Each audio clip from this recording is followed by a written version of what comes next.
Trent Snyder. Oh, Trent, we go back to when you were in 8th grade and we let you come to the high school youth group and we called you the mascot of the youth group. We let you come to the high school. We were like, oh, he's really cool. He can hang out with the high school kids. Oh, yeah.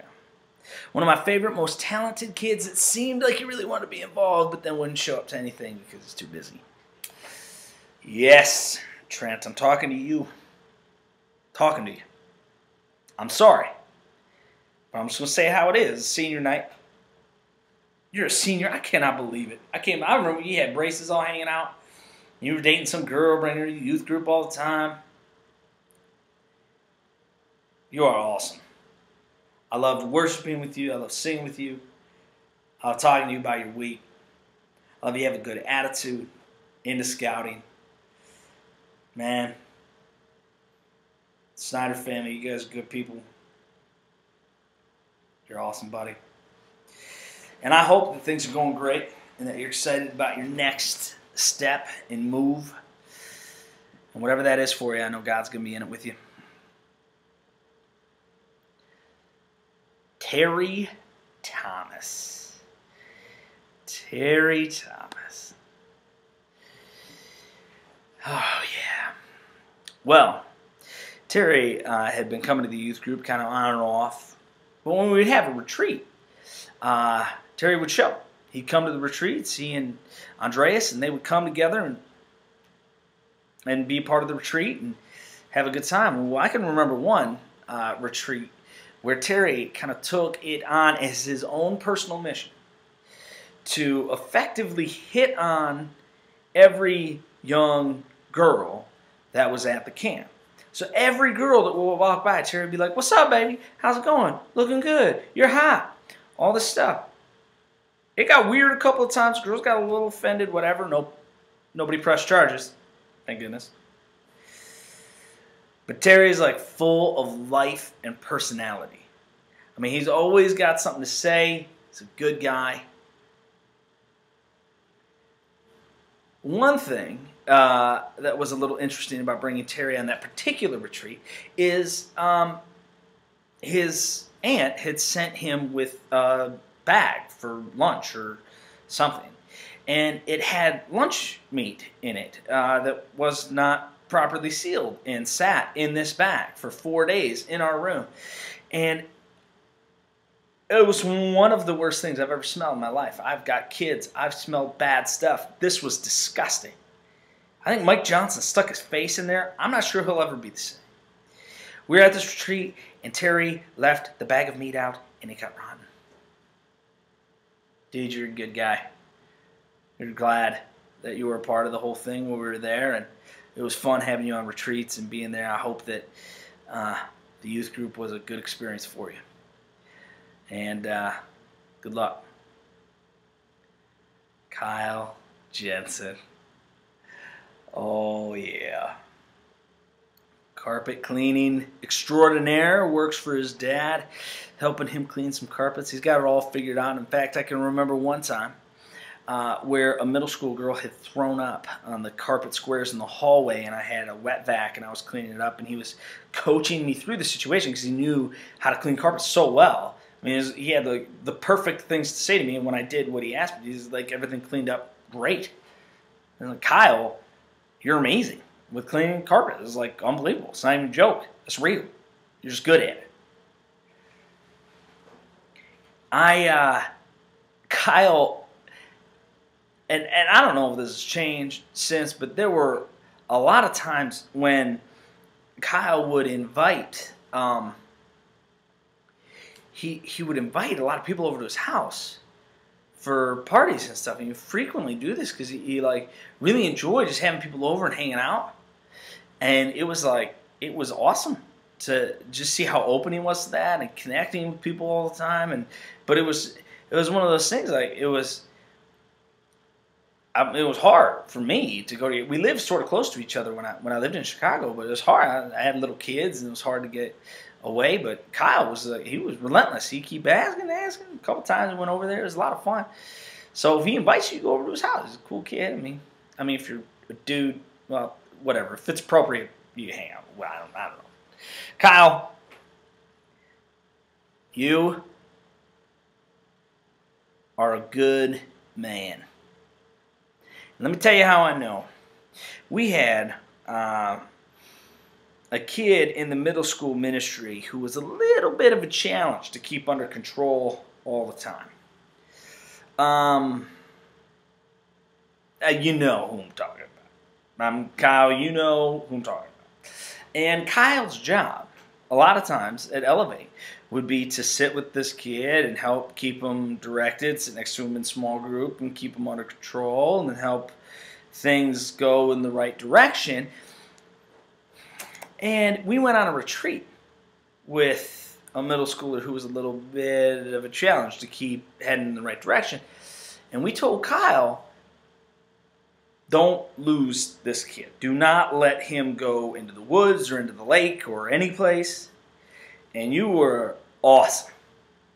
It was incredible to have somebody like you who would be able to stay and watch to make sure no middle school, this guy didn't get out of control. It was amazing. I am thankful for you. You're a good friend, and you are a kind person. John Cram. John Cram. Oh, yes. You, my friend, are astutely aware of the social levels at your school. I heard kind of through the grapevine a couple times, like you'd walk into youth group and be like, who are all these people from my school? They're definitely not cool enough to be here where I am, and I want to be in the upper echelon of the most important people at the school, and I'm in the kind of the second most important group. And I was just like, oh man, this is awesome. You are for sure a critical thinker, man. You evaluate all sorts of stuff. Your mom would call and be like, Brandon talked about his baby pooping in his diaper, and I don't even care about that. That doesn't apply to my life. And I was just like, oh, wow. John, really? It's an illustration from which some people are going to connect to it a little better, some people aren't. I'm sorry. Definitely critical thinking skills belong in John Cram's mind. Well, and there are a few things that John is into that a lot of people in the room might not be aware of. John loves robots. He loves to build robots. Loves hanging out and building robots. Loves them. And he makes them and competes in robot competitions or whatever. I don't know what that is, but does that. He also loves the Sci-Fi Channel, which, okay, yeah, he loves it. He loves the sci-fi, and he and Will Brown have a very interesting sci-fi connection that they're able to connect with each other on. And I don't know if this has changed, but there was a period of time where John wanted to be a defense contractor for to the government to defend our country with new missiles and stuff. All of these things are just very unique for a high school student. And you broadened my horizons as to what I thought high school students could be interested in and really care about. Politics, those sorts of things. Oh, James Jason's in the politics camp as well. These two could have their own little presidential debate, and it would be legitimate. And thank goodness again for Scott Price, because he's able to relate to you on that level, which is interesting as well. But that's awesome. John, dude, it was great getting to know you, watch you grow, mature. I'm thankful for you. Jake Whitfield. There have been students at the North Shore that have caused me sleepless nights, aggravation, frustration. But Jake Whitfield, you are right up there, my friend.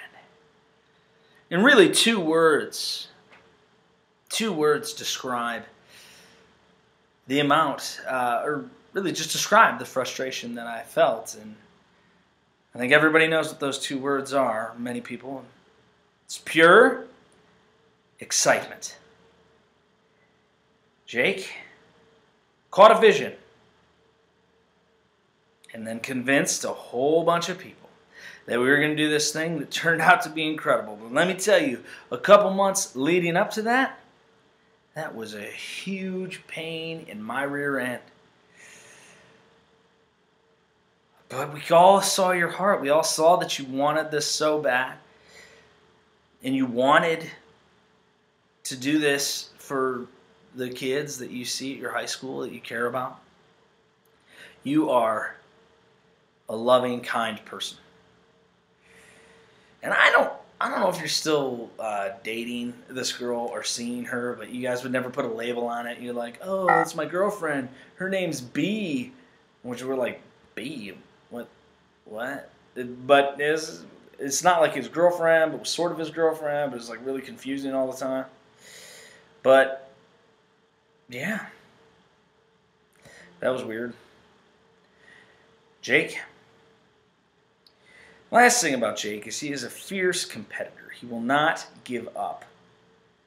I think I beat you in ping pong more than anyone else I ever played at Willow Creek North Shore.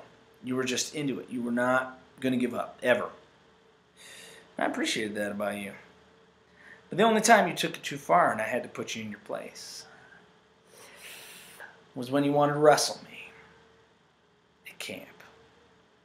Jake Whitfield, man who spends all his time in the gym, Mr. Competitive, Mr. Athlete football player, tried to come at this and got shut down. Oh, I took you down once when you slipped on the ice. Yes, maybe. Everybody saw me dominate you. Never won. And I love you, but I will always have that on you. And let me tell you, it feels good. It just feels good to know I pwned you in front of everybody. It was awesome. So you're welcome. Dude, you guys are a great group. You made the youth group incredible. I'm a better youth leader because of you. And I know Scott, Andrew, April, Will, all the people who have spent time invested in you, Kelly, all these people love you, care about you, are thankful for you. Good luck. I miss you guys. Hopefully we'll talk to you soon. Bye.